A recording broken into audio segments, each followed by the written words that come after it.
welcome back to another episode of the Podcast Digest. My name is Dan Lizette. This is episode 56. We are back in the first episode of the second year of the show. And I want to thank you guys very much for supporting me, especially over the last few weeks. August has been a wonderful month here on the show, and I hope you guys have been enjoying a lot of the guests and the interviews and adding some wonderful things to your subscription list.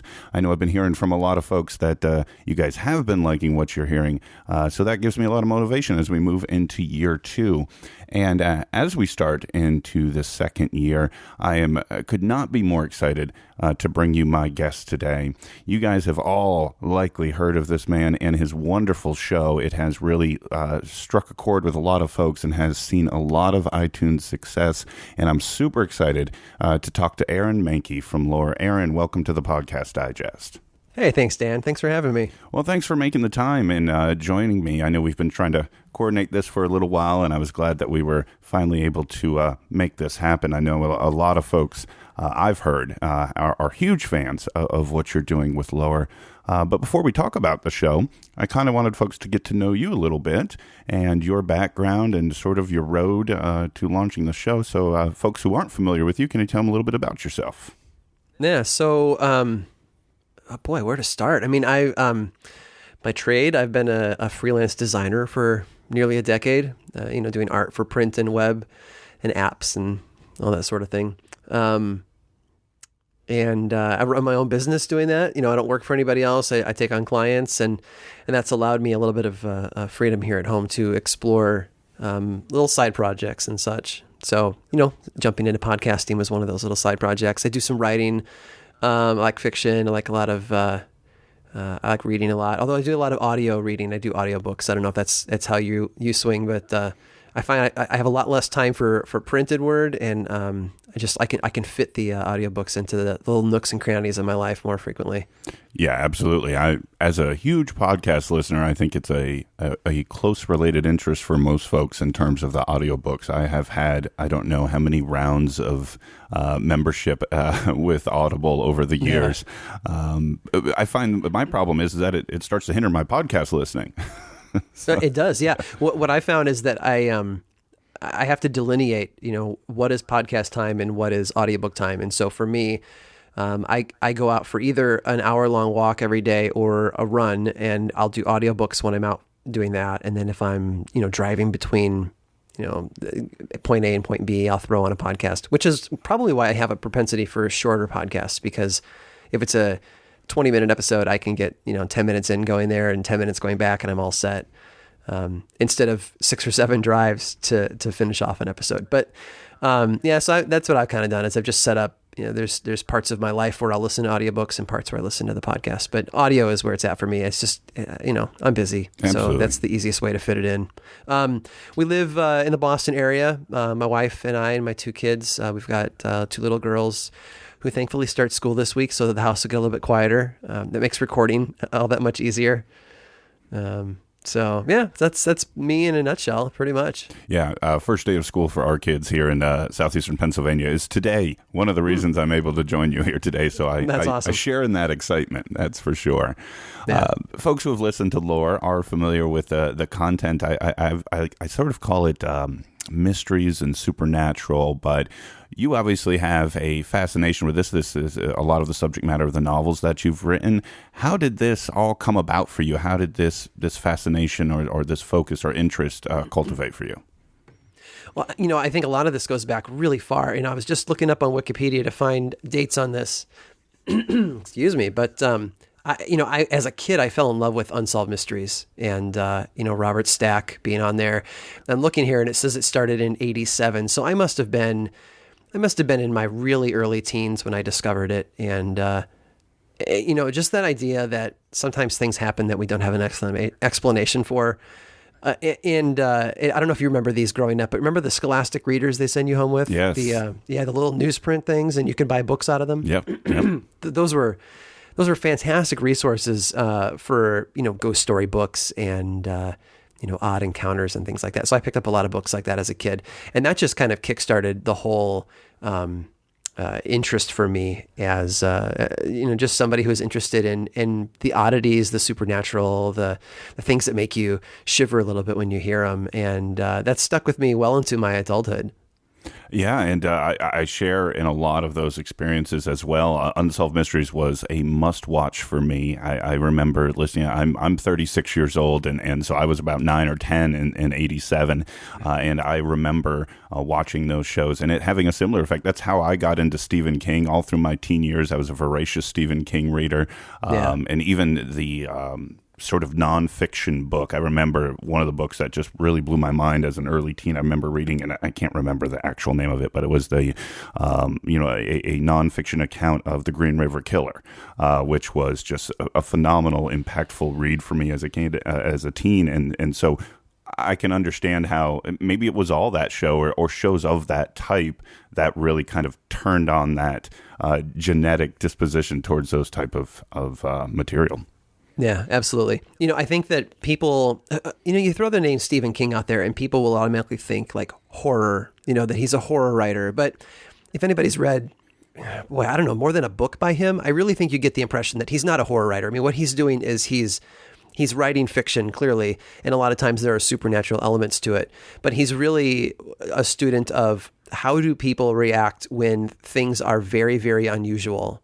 How do people behave when something out of the ordinary, outside of their realm of experience happens to them? And of course, you can do that with, a creature that lives in the sewers and looks like a clown, or you can do that with, somebody slowly digging an alien spacecraft out of the woods. Like there are things that you can do to bring about that situation, but at the end of the day, he's just writing about how people react to unusual situations. And I think it's probably been my fascination with unusual situations that's brought me to where I'm at.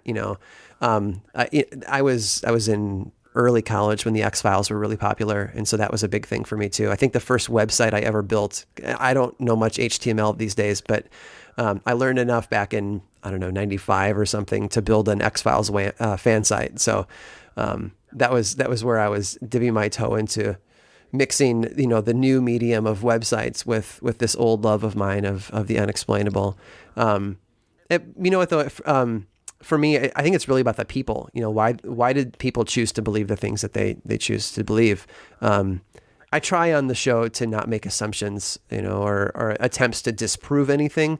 I'm not there to debunk somebody's, closely held beliefs or anything. I just want to explore what it is that they think is real. Look at the historical information that helps prop those beliefs up, and then I like to ask the question why. I think I like to ask that a lot.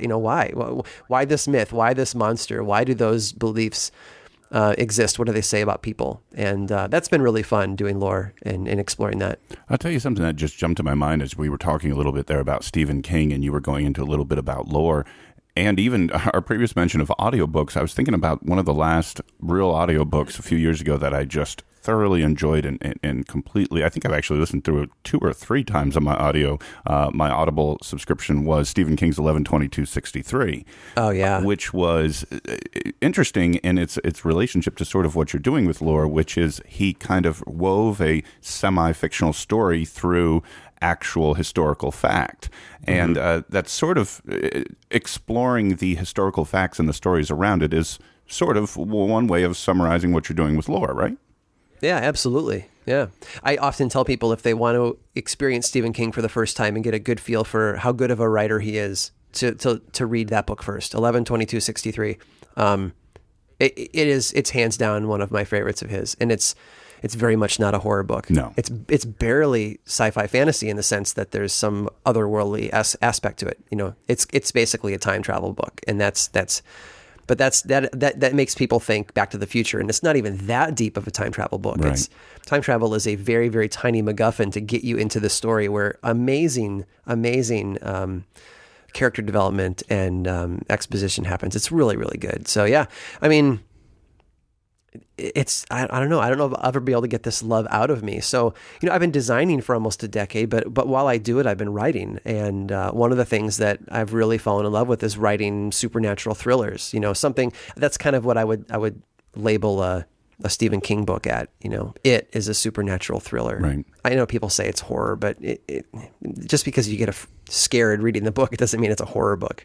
So I started writing these fiction books. Did a lot of research to dig in and find the material to really make them rich. And I'm a pack rat when it comes to data and articles and things. I use Evernote, so I ended up just saving a lot of material from my research times, and that's become a good resource to base the podcast on.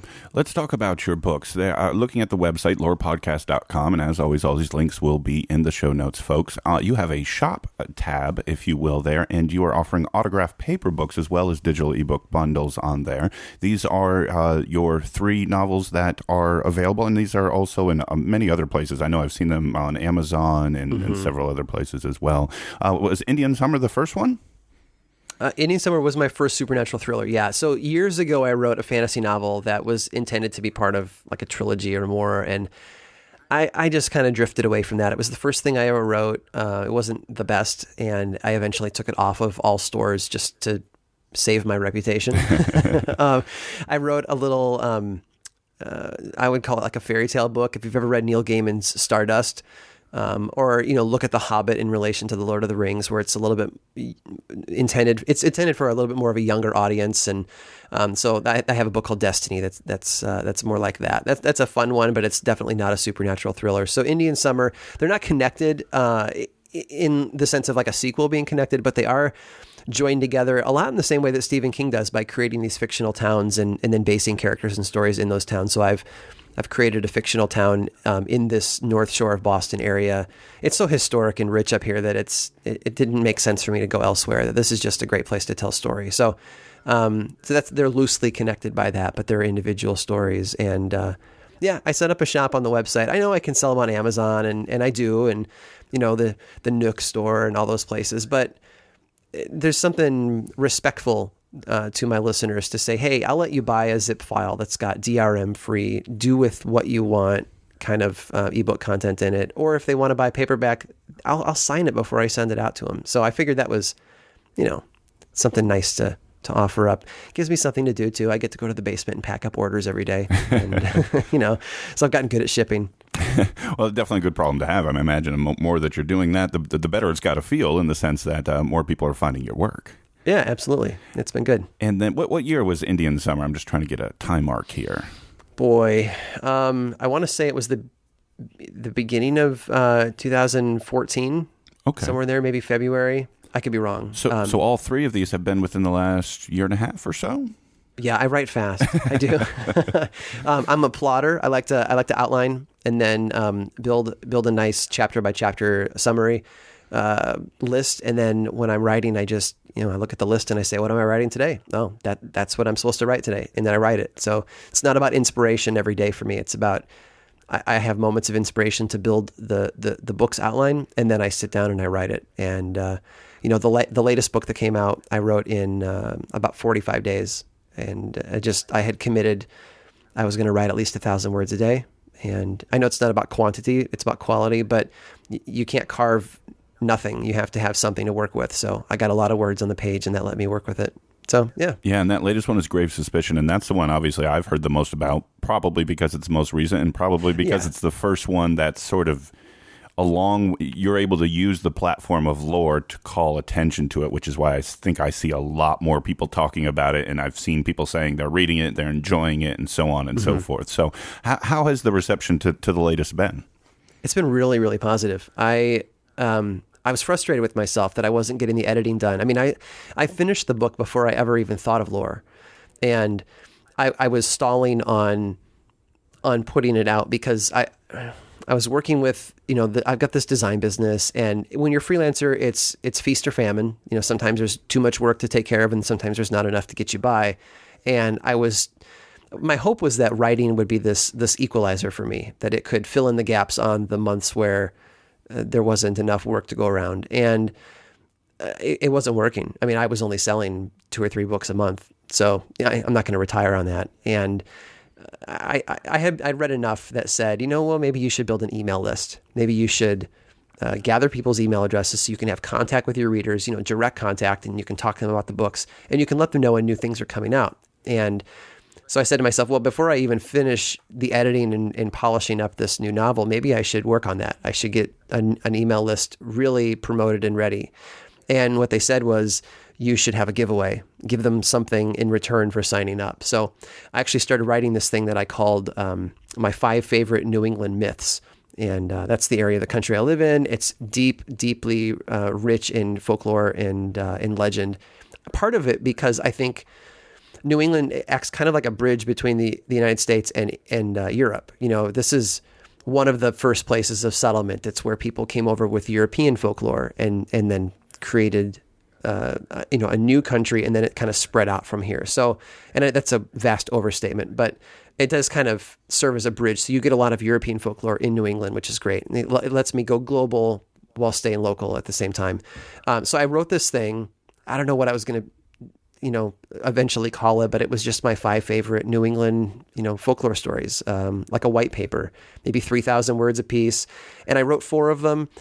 And I got to this point where I realized nobody's going to read this. I don't have time. See our previous discussion. I don't have time for printed words. I listen to everything. It's all audible for me. It's all, auditory. So I guess as a last ditch effort before I gave up completely on writing and everything and just went all in on design, I said, why don't I record this? I could put the 5, MP3s in a zip file and let people download it in return for signing up. And maybe I'll get a few more signups. And when I put out this new novel, maybe I'll sell 10 more copies, whatever it turns out to be. It all just sounded really hopeless to me. And I sent it over to a friend first. I sent the first recording over to a friend, and I said, what do you think of this? And he said, this is really good. I mean, you've got a podcast here. You should put this out as a regular podcast. And I listened to him. So here we are. So Laura was an accident, really. When he said, make this a podcast, I spent just one day, bought the domain, built the website, set up the feed, did all the things I had to do, and put it out there. And that's frustrating for a lot of people to hear that Laura was an accident, but it was. It honestly was. It was a happy accident. Which is super interesting, that road and path to its launch, its inception, because I'd almost envision, and I imagine some other people may have done so as well, a completely different path, because you are also a co-host on a 5x5 show, right? Homework. I always thought that you, because of your podcasting experience and your podcasting, participation, you're saying, well, I could do one on my own, and I'm a writer, and so let's do this. But that doesn't sound like anything like what it was. No, I mean, it never jumped into my peripheral, partly because 5x5 is so great at serving their hosts that I don't do much besides show up and record. Right. My co-host, Dave Kalo, he does the production and creates the actual file that people will hear. So I just, I record on my end, I send him the file, and then, at the end of the week, he sends me a direct message and says the episode's ready, and I go to Dropbox and I grab it. It's super simple. I upload that to 5x5's back end, which manages the feed. It manages all that stuff. I have to type in a description and some sponsor info, and I'm good to go. It's about as easy as using WordPress. And so I never had to work with, what's a podcast RSS feed? How do you host it? How do you get that into iTunes? All that stuff was completely out of my wheelhouse, and I had to learn it. I learned it really, really fast. Right. Looking back, I guess it's kind of easy, but I only had to do it once. I don't have to do it every week. So I'd probably have to read tutorials again if I wanted to do it again, they were not skills that I thought I could dip into to help the books. I thought books were books, that I had to write more. I just had to write more and sell more. But, lore kind of came out of that, and lore has ended up becoming my career. Right. And that's pretty amazing. Absolutely. And that's what we're here to talk about. And I will jump into that in just a second. But I do want to get a little bit of information for folks who are becoming big Aaron Mahnke fans. If they do want to hear more of you over on your 5x5 show, can you tell folks a little bit about what it is you talk about there? Yeah. So, our show's called Homework. We have been going for 3 years. Dave and I have, I think episode 177 went live on Friday. Wow. They're anywhere from a half an hour to an hour long. It's it's kind of like this. It's two white guys talking. It's what's common in podcasting. The topic is working from home. I've worked from home as a freelance designer for years. Dave worked from home as a telecommuter for AOL for years. He's now freelance, so we get to, as the show goes on, you get to see the evolution of what people are doing. And Dave's now exploring a lot of the lessons that I was teaching as a freelancer early on, and he's taking them in and owning them. And, it's good dialogue. We both love to play Magic the Gathering, the trading card game. So that sometimes appears in the shows. We do listener mail and answer questions, and sometimes get on little, like a series of topics that we'll do for a few episodes in a row. But it's fun. It really is. It's fun. And it's a smaller show with a dedicated base of listeners, and they're always writing in with good questions and topics and suggestions and all that. So it's fun. I will mention I have sampled homework on a number of occasions because I don't work from home. Not a bunch of it speaks to me, but I have dropped in. Right. I'm a big 5x5 fan, but homework is one of the maybe only half a dozen shows, along with lore, by the way, that I have tried to convince my non-podcast listening wife to listen to because she works from home. Oh, there you go. Yeah. And I've been really trying to angle with her. And it's funny. It's just the other night she says, "You need to send me a list of all these things I should be listening to because I'm going to do it." And I said, "Well, that would be great.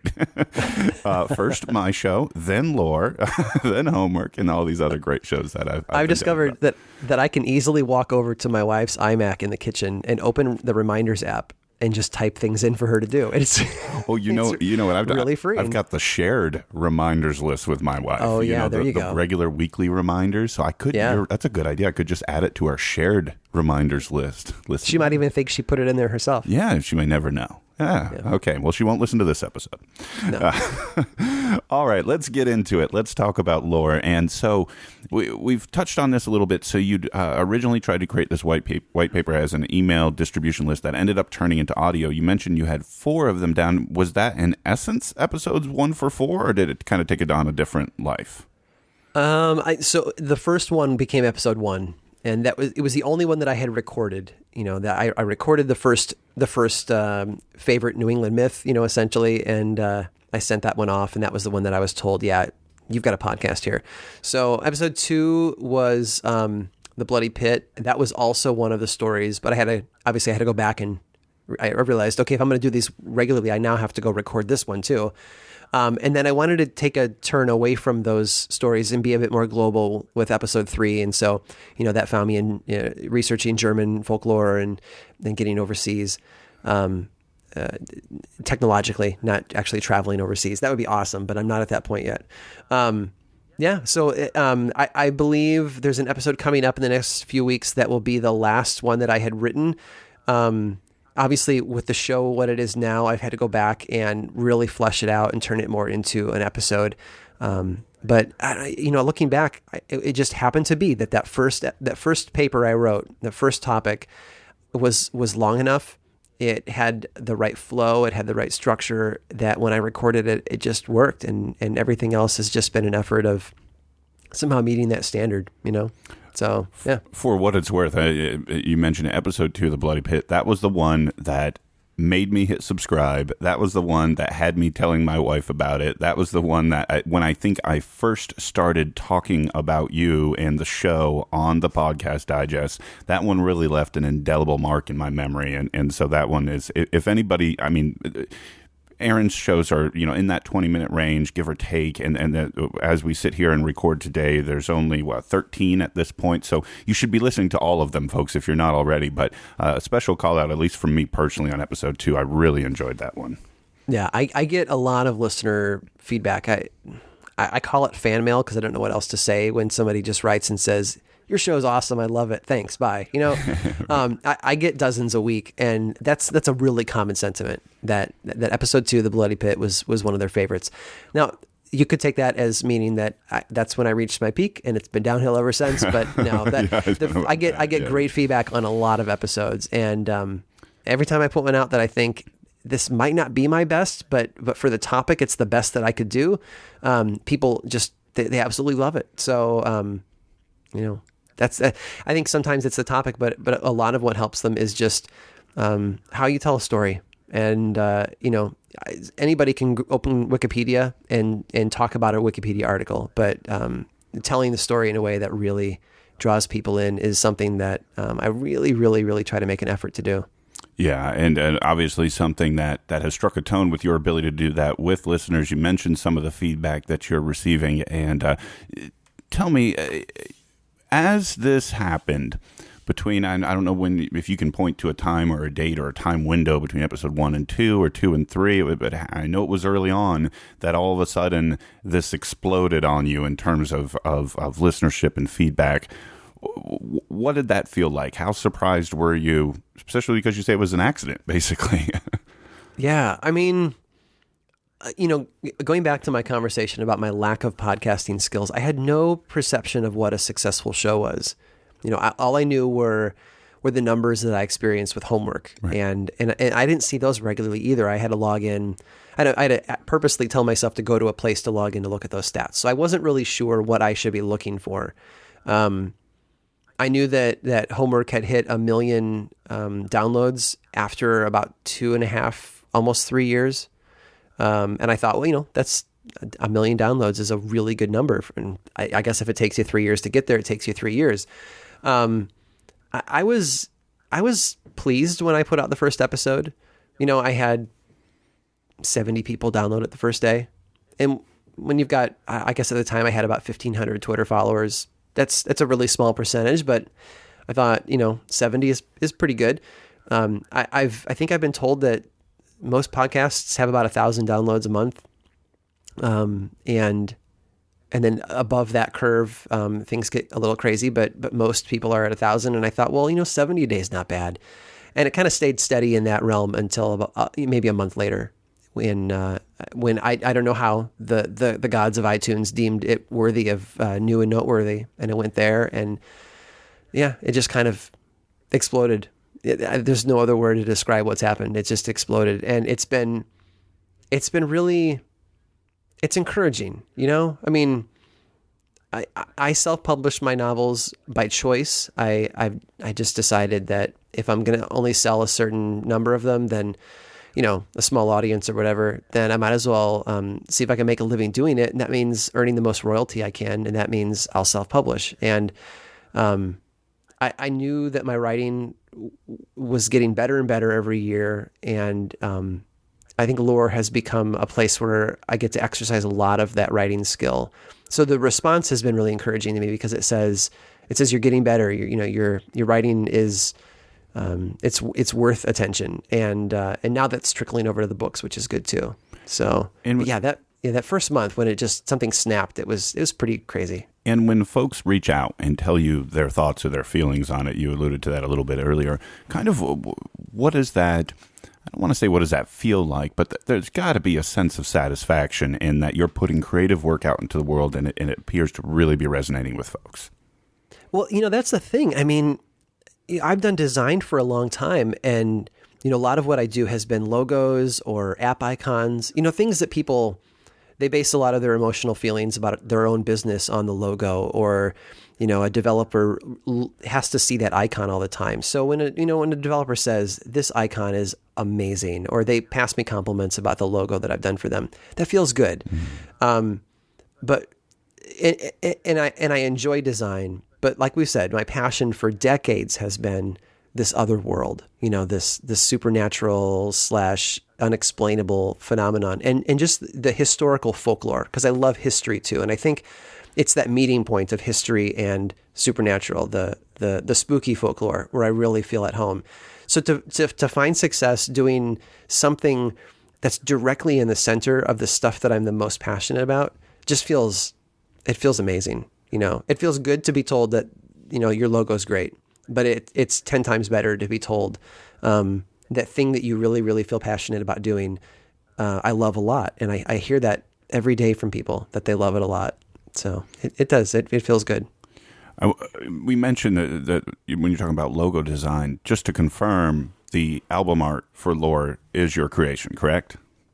Yeah. That was part of that one day, find my podcast hosting, set up iTunes, and then, I guess I'm going to need some artwork to put on the thing. And I do a lot of branding. I have a history of doing podcast artwork. covers for other people's podcasts. So I knew what to do. Right. I just had to capture that mood and follow some rules. I mean, if there's anybody out there that wants to create their own podcast artwork or book covers, things that get seen in a thumbnail view on a small screen, you've really got to think small on your artwork. High contrast, which is why I went with a really, really dark gray and almost white lettering. So it's the highest contrast you can get, easy to read.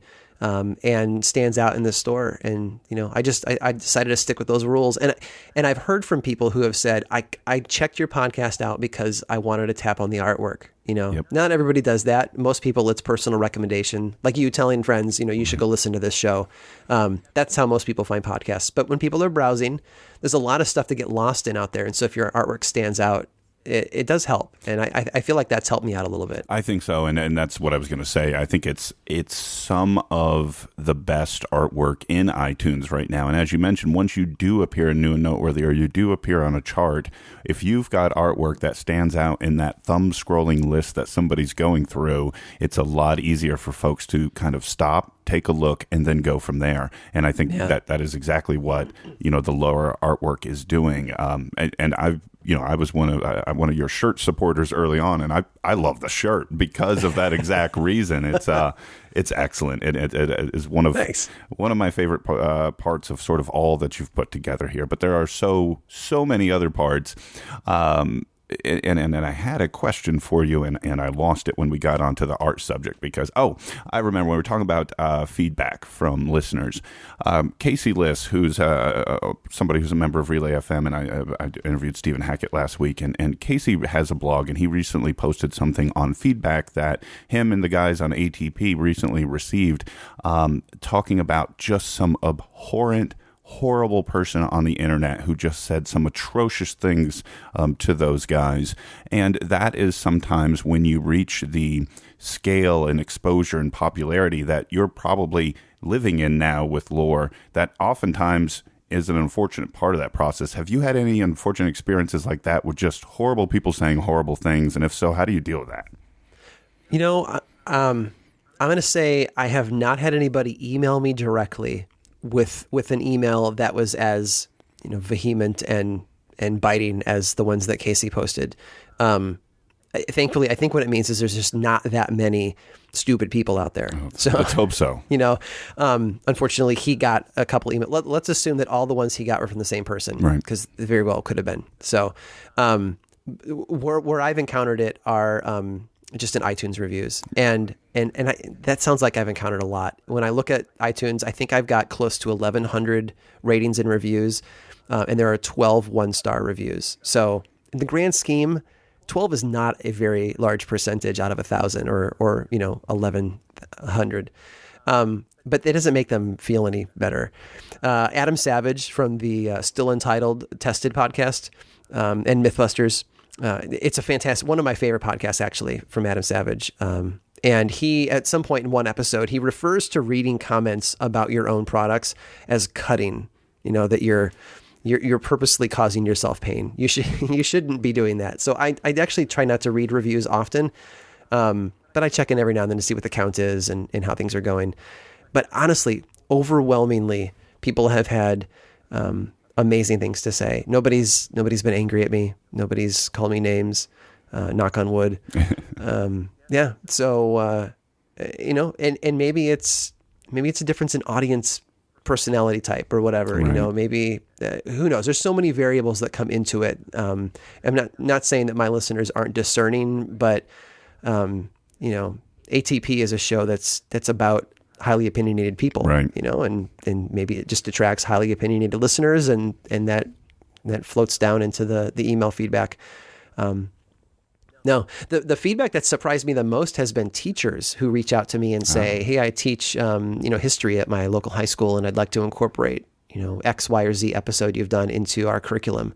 Those are the ones that they make me feel like, I'm contributing something that's a bit more than just entertainment, that students might be learning something new from listening to the show. And I really want to work with some of these teachers to find a way to build more of a curriculum where they can, for a week in their class, find a way to explore podcasting as a medium, that it is this new and growing thing. It's not even new. It's 10 years old, but it's a growing thing, and it's new in a lot of people's minds. But also explore history, explore storytelling. Like, there's so much that could be done with it. So those have been really, really interesting emails for me. Do you find that the goals in your process, your goals for each episode as we move forward, have sort of evolved somewhat as you've seen sort of the distribution, the fact that teachers are now using this, or based on feedback? Are you kind of sort of shaping what you're doing differently maybe than you first planned to? Not intentionally. I mean, if I do what the wind dictates, I'm always going to blow in a different direction, and I want to be as consistent as I can. I think a lot of it is just coming out of my personality. Episodes like Half Hanged about Merriam-Webster, right, and the way that women were treated in a particular time in our nation's history. That I find those stories to be important. I don't think that they need to be, dropped over somebody's head and say, look, women were third-class citizens, a couple hundred years ago, and we're still working to build that back. We don't need to do that kind of thing. It's not a political platform. But I think that there's lessons to be learned from the folklore that we hold on to. There's lessons to learn from the history and sad historical events that we have in our past. And, if I have an agenda, it's hopefully to get people to realize that sometimes the monsters that are out there are really us. And maybe we can find a way to be better than that, Do you feel like there might be more pressure nowadays, knowing that you put out an episode today feels a lot differently than it did back in March, let's say, that that this is going to hit with a lot of ears? Does that give you more pressure? Or Yeah, I feel that.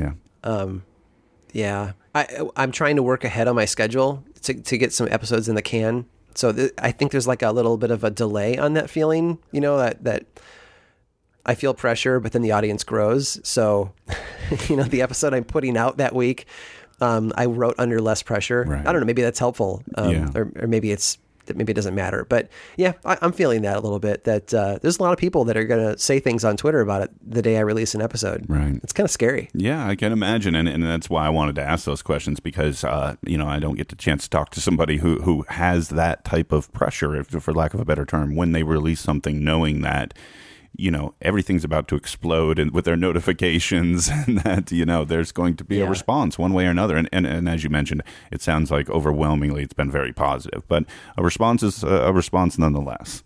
That's right.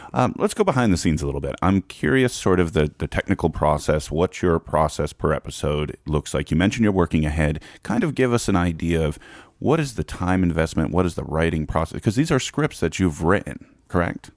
Yeah, absolutely. I write these out. I write them to be read. There's a difference between writing a scholarly research paper that will only ever be in a printed book and writing something that's intended to be written out loud. And that's, when it comes to scripted content, I think that's where a lot of people fall down, is they forget the conversational nature. They forget that some words just don't sound right being said after other words, that consonants mix up, or you realize you just said 3 words in a row that all started with an S sound, and now it sounds silly. Right.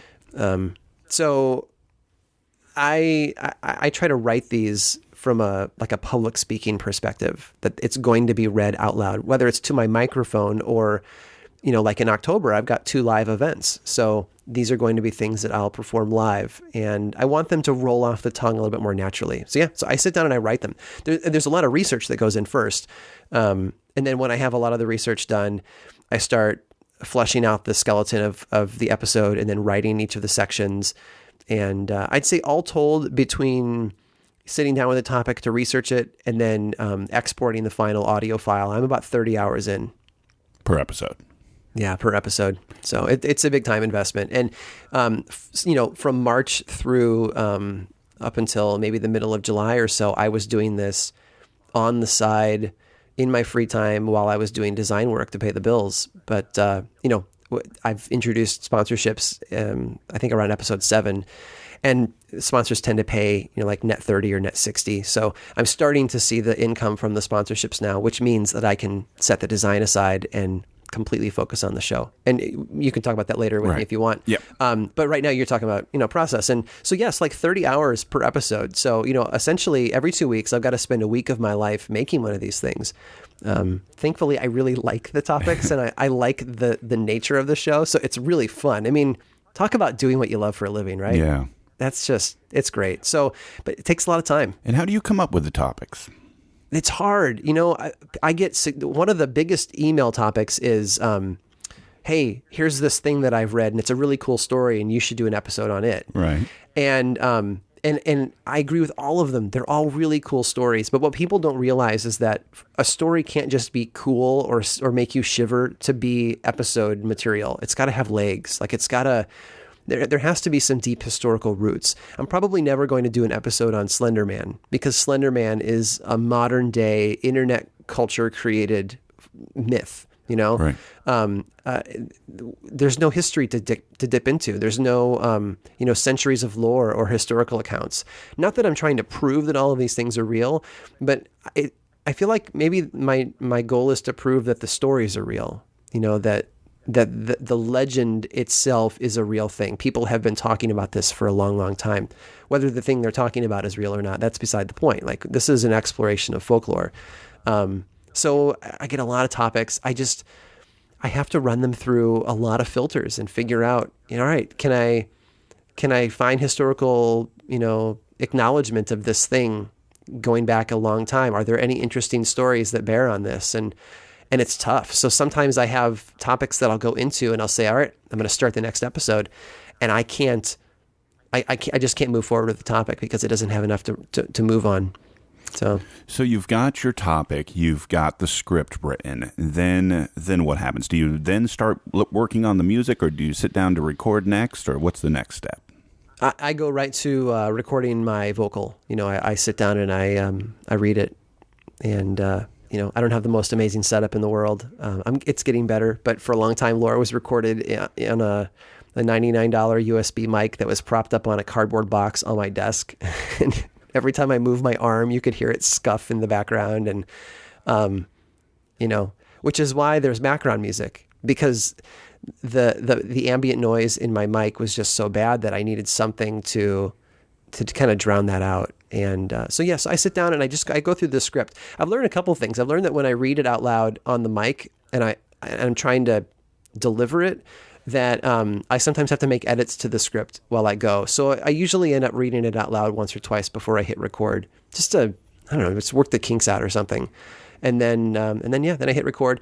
The show tends to have segments, the music will kind of fade out and then a new one will start up. So I tend to record in segments and give myself some big spaces in between. Excuse me. And then that way I can kind of shift things around and do some editing, but nothing fancy. Well, I'm in GarageBand. I'm not in anything, super high end. You mentioned the music, and it sounds like it had a practical application, at least from the outset. But I know when I mentioned those early episodes when I started listening, the music, I think, set apart what you're doing from maybe some other shows so much. It was so distinct, so appropriate, and added to the story so much. Correct me if I'm wrong here, but music is kind of a big player in this production each week, isn't it? Or each episode? Yeah, I mean, I've got to find something that sets the right tone. The episode on the Macmillan Mausoleum, that might have been episode 4, a dinner at the Afterglow. That's 4, yes. It wasn't like really malevolent of an episode. It's more of a really otherworldly architectural piece. But then you get to something like episode 3, where we're talking about werewolves and some pretty violent human behavior. And the music needed to be a lot more aggressive. And so there's a little bit of thinking that has to go into that. I'm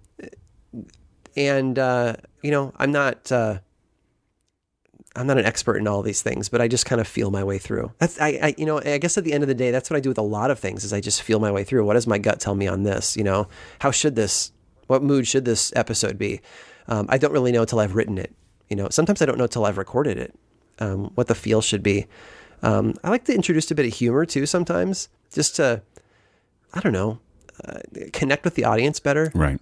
I think that when you're public speaking and you're talking to an audience, you can gauge things through body language and laughter or leaning forward in the seat. There's ways that you can gauge how your audience is receiving things, and you don't get that with a podcast because you record it in this sterile environment and then you just put it out there. So what I'm trying to do as I write these is find ways that I can connect the most effectively with my listening audience. And sometimes that means bringing in a little bit of humor too, because I think it disarms people. It opens them up. It makes them a little bit more receptive to where we're going next. So, the Jersey Devil episode, I make a very slight offhanded comment about how, there's lots of monsters in New Jersey, and I mention Kim Kardashian. Just right. As it's fun. It's not in any way meant to be insulting or anything. It's just about let's laugh for a moment because things might get worse. Well, I know that you were torturing Cubs and Red Sox fans recently. So. Oh yeah, for sure. Which, as a Yankee fan, I found humorous. But then again, you did highlight the fact that the Red Sox beat the Yankees, so Well, yeah, there was that, and that I'll never forget. But we won't talk about that. No, we won't get into that conversation. So after the music's been established, when you've got the right thing to fit the mood, then you said you're using GarageBand and you tie all this together, correct? Yeah, pretty much.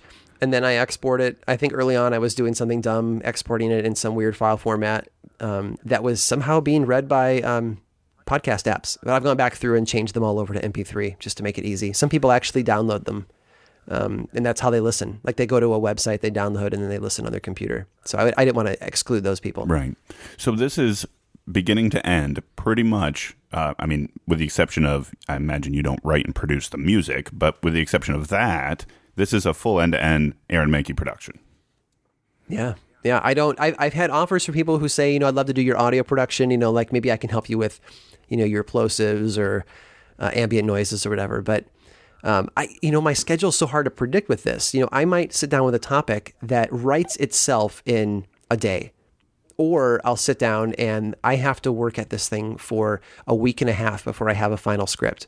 So I can never predict a production schedule on it. I'm sure bigger shows like, 99% Invisible or This American Life, they, scripts have to be done by day X and then, this by day by Y. But I just can't do that. So I can't bring other people into the mix right now because I don't know when I'll need them. You know what I mean? Well, what's interesting, Aaron, and the reason I sort of have asked all those questions is that I have mentioned your show. Obviously recommending shows is what I do. And there has been a lot of conversation about independent podcasting versus non-independent podcasting. And I actually recently had a conversation with someone about your show who said, yeah, but he's got all kinds of help. And what was interesting is I almost knew that not to be true. And I said, I don't think that's the case. I said, but maybe someday I'll get a chance to talk to him and I'll figure that out. And I didn't think it was from other conversations I've heard you have. And I think another reason I wanted to pull that out was, one, I think that's a huge compliment. Right? If people think you have help, that, he must be having a professional editor or a sound engineer or something, and they are pulling that out of simply listening to this show, that's a huge compliment, I think, to the work that you're doing. But it's also an interesting, inspirational tale. I have a lot of podcasters that listen to my show, and for them to know that just months ago, you had a $99 USB on a cardboard box, and you were doing it in your spare time, and now to see that, X amount of time, later, you have turned this into what it is. Not that this is necessarily, something that anyone could replicate and do, but it's at least a, hey, it's possible story. And I think that's huge for anyone into podcasting. Yeah, absolutely. That's the beauty of podcasting. You can sit down and make your show, and production value doesn't have to be stellar as long as you're telling a really good story, and that you're respecting your listeners by not wasting their time, But I do think that some people have a more finely tuned sense of what is quality and what isn't. And I don't know how that happens. I don't know if that's genetic or if that's environmental. I'm a storyteller. Obviously, I've been writing books and putting things together like that. So maybe that's just kind of in the background crept in to influence how I do things. But I like to do high quality, and so I'll continue to do upgrades. We talked before we started recording about my mic upgrade, and I'm learning the ins and outs of gain and power supply. And it's like, I'm just learning as I go. So, But people like what they hear now. If I can't get the new stuff to sound right, I'll just fall back on the old stuff and I'll just keep doing it. Right.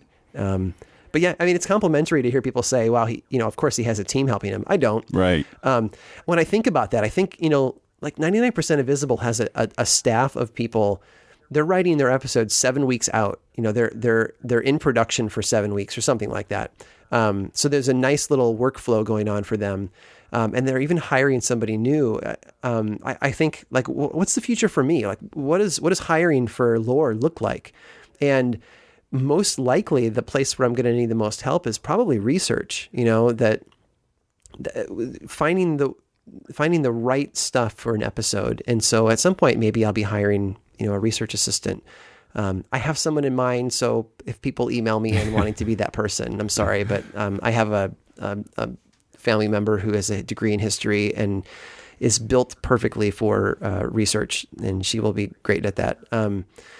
So yeah, that'd probably be the place where I'll start doing that. I still like the freedom of, I might not record today. I'll record in 2 days, so I have to do the production on my own kind of thing. But I don't know, maybe someday I'll be too busy for that. And explosive growth is something that you've had to really deal with in the last few months. You've already mentioned the fact that, so just to be clear, are we saying now that you are more or less full-time lore, that the graphic design piece has sort of taken a back seat, or is it much more rare, or just particular clients, or are you, where are we at? Oh, I'm full-time. This is my job. So I guess I've done the fairy tale thing, started a show, and in 5 months I'm full-time employed by my show. That's excellent. Yeah. It's pretty cool. And it makes me excited for now that I have all my time, now that I'm not splitting it up between design and all that other stuff. Like, what can I do? It's great. And you are doing some things. There's a Patreon out there. For folks who aren't familiar with Patreon, let folks know sort of what your idea was behind launching it and how it's been going. So clearly we live in a time when people don't pay for content. And the beauty of podcasting is it's free. But there are people out there, there's a smaller percentage, but there are people out there who really do feel like they want to contribute and support artists. So, a few centuries ago, you would have musicians who were supported by patrons, wealthy nobles or whatever would contribute to their living. They would give them a place to live. They would buy them food and buy them clothing. And so these patrons made it possible for artists to create the work that they did. And so Patreon, P-A-T-R, I'm not looking at it, so I can't spell it, but it's E-E-O-N, yes. Patreon. It's kind of a play on the word. It's like this modern day version of gathering patrons together to support creators, which I love. So you'll find a lot of things on there. You'll find, tattoo artists and musicians and writers, and you find some podcasters on there. And so you set up a Patreon page for your project, and then people can contribute monthly amounts. I, as a creator, get to determine what the rewards are for those monthly amounts. So my Patreon supporters get transcripts of the show, depending on what financial level you're at. That transcript might look better.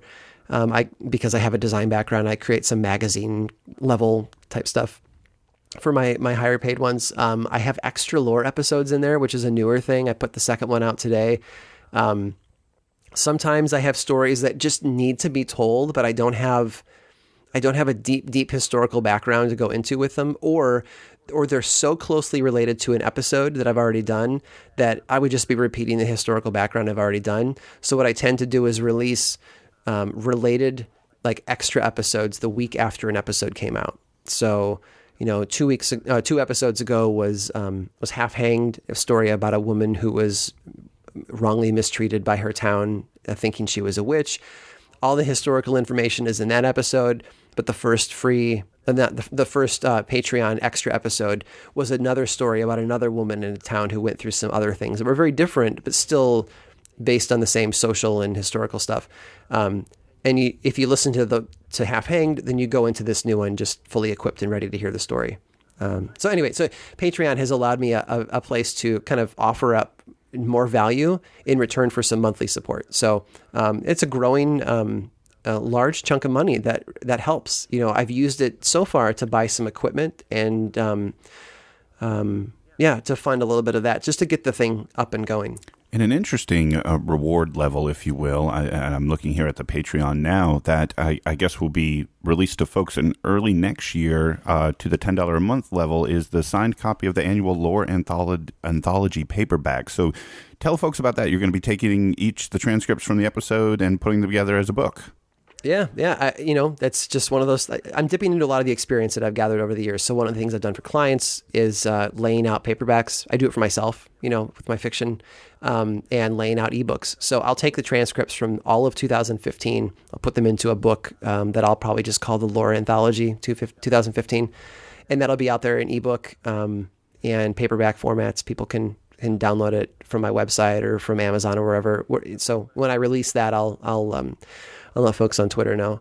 And I'm excited for that because it takes all of those words I wrote, all of the hours I spent in research and writing, and puts it in something that people can put on their bookshelf, and they can open it up and read their favorite story whenever they want to. Because ultimately, for me, like, lore is about the story. It's kind of a reinventing of that campfire experience where we would sit around as a community and talk about the stories that entertain us. And, the fact that you could grab the book and go out and read it over a campfire to your friends who are over for some beers. I don't know. There's just something almost, I don't know. It feels like it's complete, that we've reached it's actually become about storytelling all over again. Well, speaking of complete, I mean, it's almost poetic in the idea when you hear about the origin story of lore, how you were trying to get an email list going and you were trying to write this sort of newsletter style thing that you decided to turn into audio that became lore that ultimately is going to wind back around and turn it into something that can go on a bookshelf. I think that's an amazing story. Yeah. And at the end of that, it's probably going to have the most chance of, supporting me as an independent artist who's creating things. I mean, I don't think it's a book that's only going to earn me $500, right, over its lifetime. But, what I'm used to is spending hours of my life, hundreds of hours writing a novel, spending more hours creating the physical book and the digital book, putting it out there, marketing it, and then maybe making $200. Right. That was my frustrating experience before, where I had to say, this is just a hobby, and the fact that it's so cheap, just the $200, it wouldn't recover the cost for most people, but I design my own covers and I can do my own layout. Like if a self-pub author has to hire those skills out, they're losing money every time they do it. So, the Lore Anthology may be the first time I put out a book and look at it and say, yeah, this actually contributes to my ability to continue doing my art. And I think that's one of the best parts, is that, all these fans are jumping in and saying, how can we keep you going? And I think that should become more common in podcasting. I really do. If you love a show, you should find ways to support it. It's almost interesting to me that if maybe you've stumbled onto almost a new model for authors, it almost seems like, at least in some ways, this could be something other authors could potentially use as a model for something that they may want to explore. Yeah, absolutely. I mean, find a free way to share stories. Now, granted, it takes work, so if you're an author who's, writing in your spare time while you're holding down a full-time job, creating something like lore, it takes a lot of time. Right. In fact, I've had to set aside the fiction writing right now while I write these episodes. But yeah, I think that it wasn't my intention. I've told people before, I didn't go into this thinking, all right, lore is going to be the perfect marketing tool for my books. Right. Because, I make more in a month of sponsorship money than I think I've ever made selling fiction ever in my life. So clearly lore has become the business. But you're right. And it is a really, really powerful tool to help authors reach new readers, in the sense that they get to kind of sample and taste, how does this author string together story? Are they interested in the same tales that I am? And it's fun at the same time. It's like we've talked about, the feedback is great. It kind of, between caffeine and, a glass of whiskey and feedback from listeners, I think I'd rather have the feedback as anything to drive me to write new stuff. So I'm no Hemingway out there getting drunk and then editing and, whatever. I don't think that would work. No, I don't think so either. Last note on the future plans here. You mentioned live shows coming up this fall. Tell folks about them, when they are, and what they could expect if they're in the neighborhood.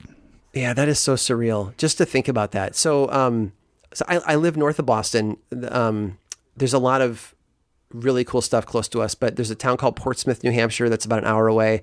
It's a really, really cool town and very artistic and friendly.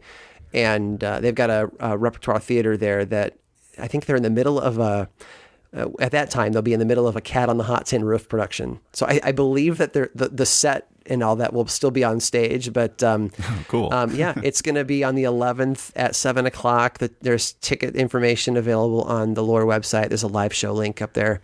And it's going to be me going through 3 episodes, reading them live. I'll have, hopefully I have to work out the kinks. This is all new to me, but I'm going to have a soundboard there running music. So I'll get the background music going with the mic, and I'll have a table with books and hopefully t-shirts by then that I can sell in person and do, shake hands, talk to people. If they want me to sign my name on something, I can do that.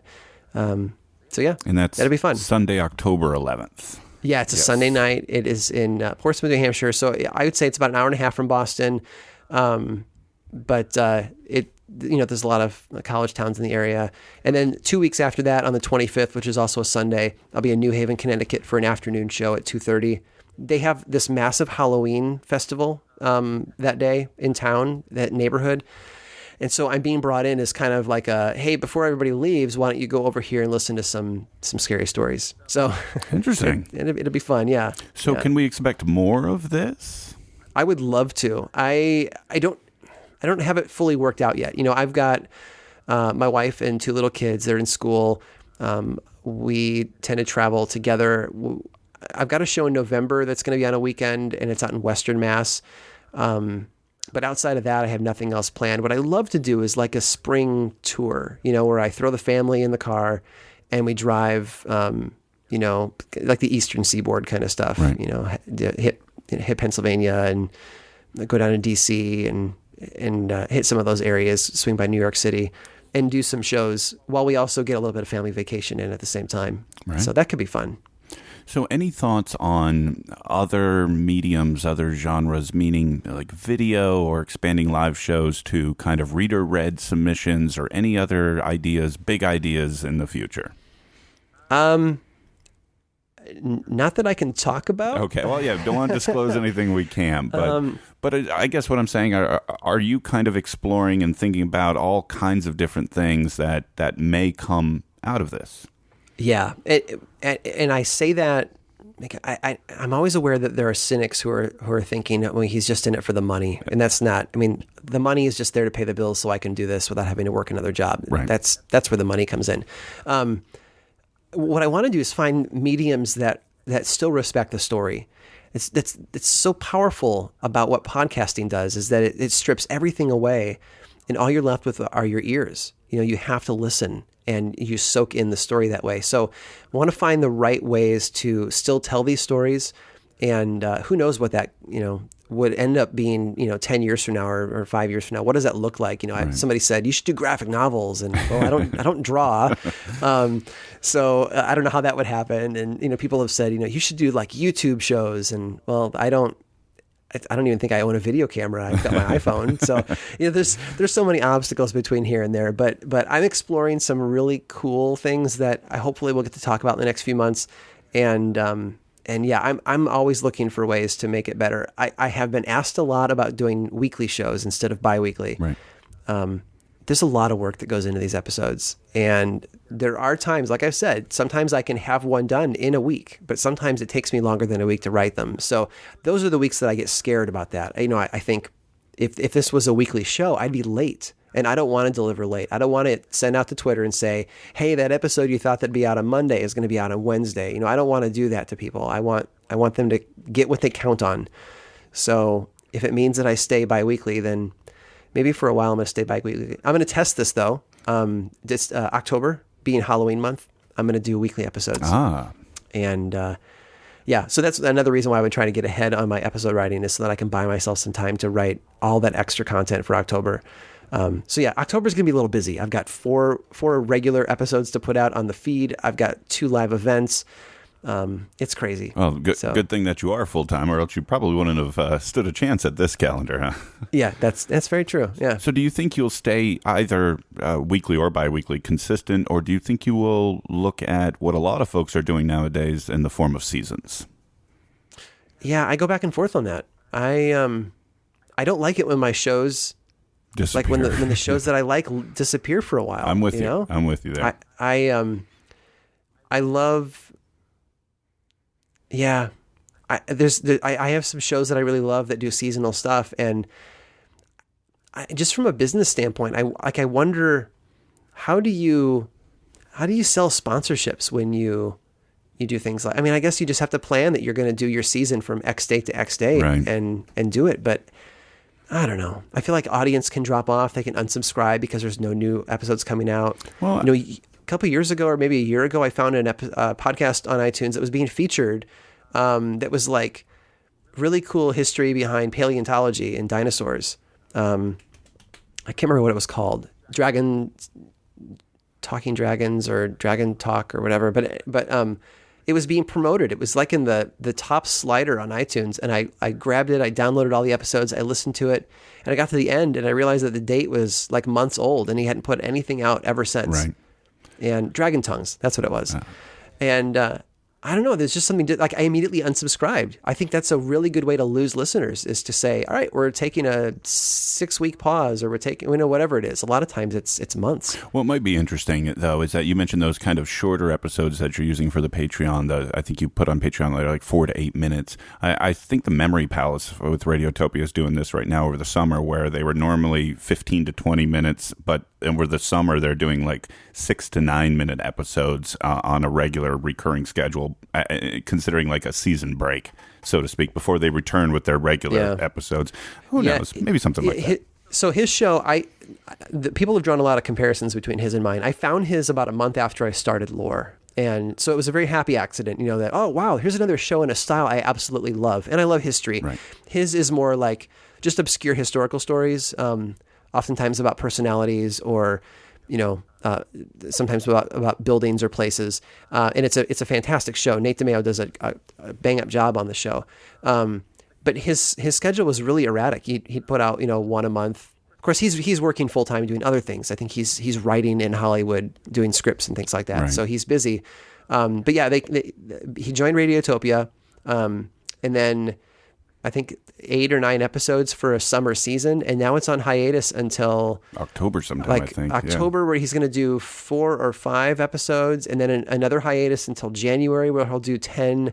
I guess I love the show, and I think Nate does a fantastic job doing it. I guess I just wonder, like, how do you maintain your listeners? Right. These are unanswered questions. They're all, I guess, rhetorical or whatever. But how do you keep those listeners subscribed, and keep them from just, because every week they go in and look at their new, the badges on the little thumbnails. Oh, I've got a new episode here, here, and here, but yet again, I don't have one here. Right. How long before they just unsubscribe to get it off the window?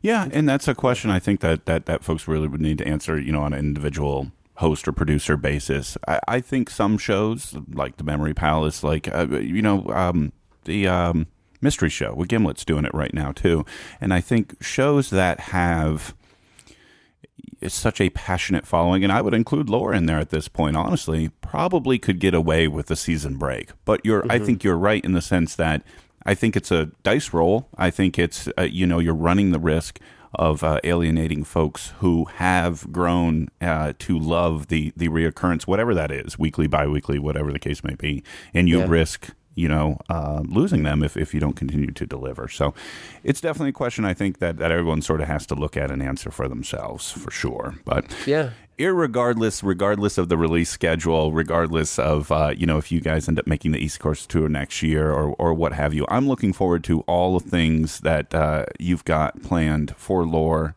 in the future, Aaron. And honestly, that anthology sounds super exciting to me. I either have to jump on the Patreon, or hopefully you'll offer it as a one-off purchase as well. Oh, yeah. Yeah, that'll also be just on Amazon for purchase for people. So super interesting stuff. And thanks. So tell folks before we go, Aaron, where they can find your show, find you, or anything else you want to tell people about. Well, lorepodcast.com is the website. You can go to lorepodcast.com/support, and there's links to, follow on Facebook, Twitter, Instagram. It's Lore Podcast on Twitter. I am AMAHNKE on Twitter. But if you follow Lore Podcast and you look at the bio, you'll see my name and you can click on it and subscribe to. So, and that's where I post a lot of news. I'm active on the Facebook page for Lore. I'm active on the Twitter account for Lore. And if you want to keep up with stuff and know when new things are out or questions or ideas, I'm always talking on there. So, and all those links will be in the show notes as well, folks. You can find all those links to all things Lore right there. Aaron, thank you very much for taking the time to talk to me today, and I really had a great time. Yeah, thank you so much for having me. This has been fantastic. Great, folks. Thank you very much for listening to episode 56 of the Podcast Digest. I will be back again next week with another great interview and another show to add to your subscription list. Until then, folks, have a great week. My name's Dan Lizette, and I'll talk to you next week. Thank you for listening to the Podcast Digest. You can follow the show on Twitter at PodDigest. Like the show on Facebook at facebook.com/The Podcast Digest. Email the show feedback at thepodcastdigest@gmail.com. And you can find all the previous episodes and exclusive blog entries at the show's website, thepodcastdigest.info.